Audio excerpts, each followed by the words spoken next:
సినిమాల్లో మీ అందరికీ తెలుసు పవన్ కళ్యాణ్ గారి ఫ్యాన్ అని.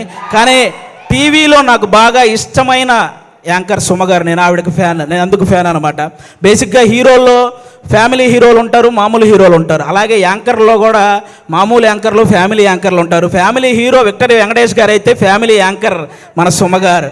అంటే తెలుగు సినిమా ఇండస్ట్రీకి అమ్మాయిలు రావాలంటే ఎక్స్పోజింగ్ చేయాలి, లేకపోతే కమిట్మెంట్ ఇవ్వాలి, ఇలాంటి తప్పుడు ప్రచారాలు చేస్తూ చాలామంది చెప్తుంటారు.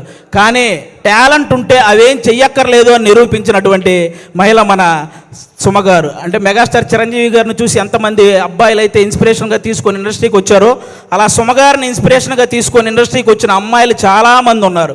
ఆ విధంగా కూడా ఆమెకి హ్యాట్సాప్ చెప్పుకోవాలి. ఒక ఈవెంట్ అంటే ఆల్మోస్ట్ 4 గంటలు నిలబడి ఆవిడ ఒక్కటే ఎంటర్టైన్ చేస్తూ ఉంటుంది. అలాగే ఒక టీవీ షో చేయాలంటే ఆల్మోస్ట్ 14 గంటలు నిలబడాలి. అంటే ఈవెన్ లేడీస్ ప్రాబ్లమ్స్ ఉన్నా కూడా ఆ పెయిన్ ఫేస్ మీద తెలియకుండా ఇంతమందిని ఎంటర్టైన్ చేస్తూ వస్తుంది. అంటే తను నిలబడి ఒక షోని నిలబెట్టగలిగే ఏకైక యాంకర్ మన సుమ గారు.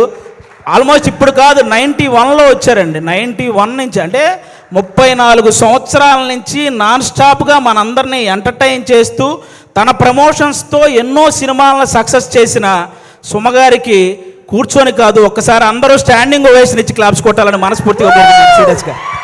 సీరియస్లీ అసలు అంటే నాకు ఇష్టమైన హీరోలకి, కమెడియన్లకి, డైరెక్టర్లకి, వీళ్ళందరికీ చాలామందికి పద్మశ్రీ అలాగే పద్మభూషణ్ ఇలాంటి అవార్డులు మీరు రావటం చూసారు. అవన్నీ మనకు కూడా చాలా హ్యాపీనెస్ని ఇచ్చాయన్నమాట.